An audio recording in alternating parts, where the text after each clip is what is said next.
और वहीं इस बीच एक और बड़ी खबर ईरान से जुड़ी हुई। दरअसल ईरान के प्रदर्शनकारियों से रेजा पहलवी की अपील है, संघर्ष जारी रखे, इनके जुल्मों का हिसाब करेंगे। प्रदर्शनकारियों को लगातार समर्थन देखने को मिल रहा है। रेजा की ओर से अपील की गई और ये कहा गया है कि जल्दी खामेनेई का जुल्मों का हिसाब होगा। अमेरिकी राष्ट्रपति हमारी मदद के लिए तैयार है, हमारे और खामेनेई के बीच खून का दरिया है। ईरान में जारी विरोध प्रदर्शनों और हिंसा के बीच में ईरान के निर्वासित युवराज रेजा पहलवी लगातार केंद्र में बने हुए हैं। वे प्रदर्शनकारियों का समर्थन कर रहे हैं और उन्हें सड़कों पर बने रहने की अपील कर रहे हैं। अब ताजा संदेश में रेजा पहलवी ने प्रदर्शनकारियों से संघर्ष जारी रखने की अपील की है। उन्होंने ईरान की सरकार को चेतावनी दी कि जल्द ही इनके जुल्मों का हिसाब किया जाएगा। साथ ही उन्होंने ईरान की सेना से भी अपील की है कि वे प्रदर्शनकारियों का साथ दें, क्योंकि उनके पास ज्यादा समय नहीं बचा है। निर्वासित युवराज रेजा पहलवी ने सोशल मीडिया पर जारी एक पोस्ट में लिखा, मेरे देशवासियों, दुनिया अब आपकी आवाज और हिम्मत को सुन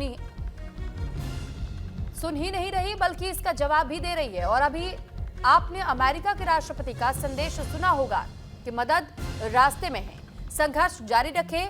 जो आपने अभी तक किया, इस सरकार को ऐसा भ्रम पैदा ना करने दे कि सब कुछ सामान्य है। इस पूरे नरसंहार के बाद हमारे और इस सरकार के बीच खून का दरिया है। इन अपराधियों के नाम बचाकर रखें, क्योंकि इन्हें इसकी सजा जरूर दी जाएगी।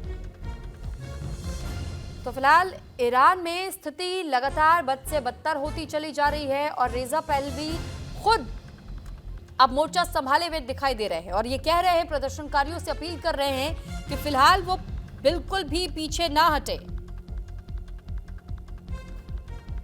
साथ ही रेजा पहलवी की ओर से इस बात पर भी फोकस किया गया और ये कहा गया कि आपने राष्ट्रपति ट्रंप को सुना होगा, उनकी ओर से मदद भेजी जा रही है। तो जब तक अमेरिका से हमारे पास मदद ना आ जाए, तब तक हमें सड़कों पर डटे रहना होगा इस सरकार के खिलाफ।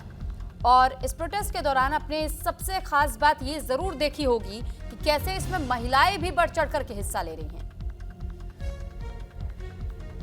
तो खामेनेई के पोस्टर्स जलाए जा रहे हैं, आग के हवाले किया जा रहा है, यहाँ तक कि नारेबाजियां खामेनेई के खिलाफ की जा रही हैं ईरान में।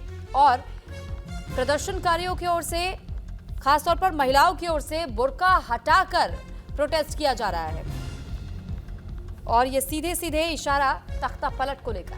तो फिलहाल रेजा पहलवी जब खुद मोर्चा संभाल रहे हैं, तो फिर अब ये भी उम्मीद लगाई जा सकती है कि क्या इसमें पूरी तरीके से मुख्य किरदार रेजा पहलवी का इस पूरे संघर्ष के बाद से सामने आएगा।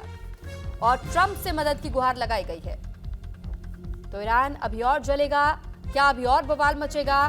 बहुत से सवाल लोगों के जहन में, क्योंकि प्रदर्शनकारियों से रेजा पहलवी की ओर से अपील की गई है और ये कहा गया है कि वो सड़कों पर बने रहे जब तक हम तक मदद नहीं पहुंचती है।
फिलहाल ये कुछ तस्वीरें भी हम आप तक पहुंचा रहे हैं जो ईरान की सड़कों से सामने आई हैं। और ईरान में इस वक्त जो संघर्ष जारी है प्रदर्शनकारियों की ओर से, उनकी ओर से कहा जा रहा है कि वो अपने हक की लड़ाई लड़ रहे हैं और जिस तरीके का जुल्म अब तक उन पर होता आया है, वो इस जुल्म से बाहर निकलना चाहते हैं। रेजा पहलवी की ओर से भी ये कहा गया है कि प्रदर्शनकारी सड़कों पर डटे रहे, क्योंकि अब इस जुल्म का अंत होगा।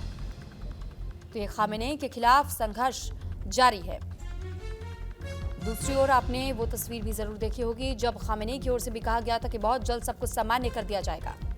हालांकि अब देखना और इंतजार इस बात का करना है कि अमेरिका की एंट्री होने पर क्या कुछ तस्वीर ईरान की बदलती है,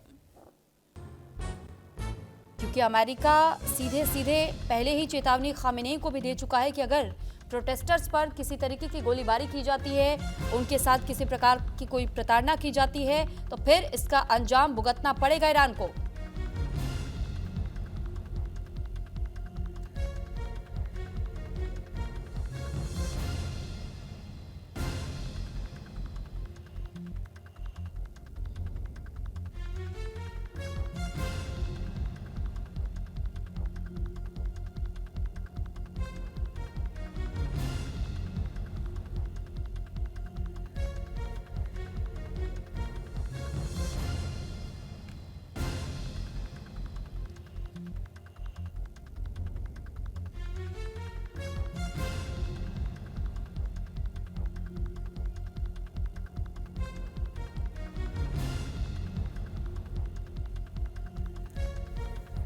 और इस पर ज्यादा जानकारी के साथ रत्नेश द्विवेदी, विदेश मामलों की जानकार, इस वक्त हमारे साथ जुड़े हुए हैं।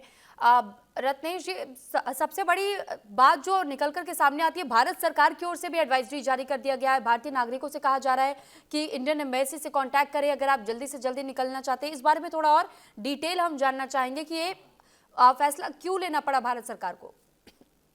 देखिए, कई डेवलपमेंट्स हुई हैं। भारत के विदेश मंत्री डॉक्टर एस जयशंकर ने अमेरिका के मार्क रोबियो से बात की। उसके बाद ये एडवाइजरी जारी की गई है जो ये दिखाता है कि ईरान में स्थिति बद से बदतर हो गई है जी। उन्होंने ये कहा है कि अपने कागजात तैयार रखिए, एम्बेसी के टच में रहिए और आपको अगला इंस्ट्रक्शन वहां पर दिया जाएगा। जो भारतीय ईरान में रह रहे हैं, तेहरान में रह रहे हैं और बाकी जगहों पर रह रहे हैं। इसके पहले कल अमेरिका ने ये कहा था उसके अपने नागरिकों के लिए कि आप तुरंत ईरान छोड़ें, जो भी मिले जैसे भी मिले आप ईरान से तुरंत निकल लें। ये दो जो अमेरिका का कदम था, क्योंकि इसमें मुख्य भूमिका अमेरिका की है, तो मैं ये मानकर चल रहा हूं अगर अमेरिका ने एडवाइजरी दे दी तो इसका मतलब ये है कि वो कोई बड़ा कदम उठाने जा रहा है। हम देख चुके हैं स्थिति बद से बदतर हो गई है। यानी शांति की उम्मीद फिलहाल करना ये बेवजह रहेगा, क्योंकि अभी शांत होता हुआ ईरान तो दिखाई नहीं दे रहा है।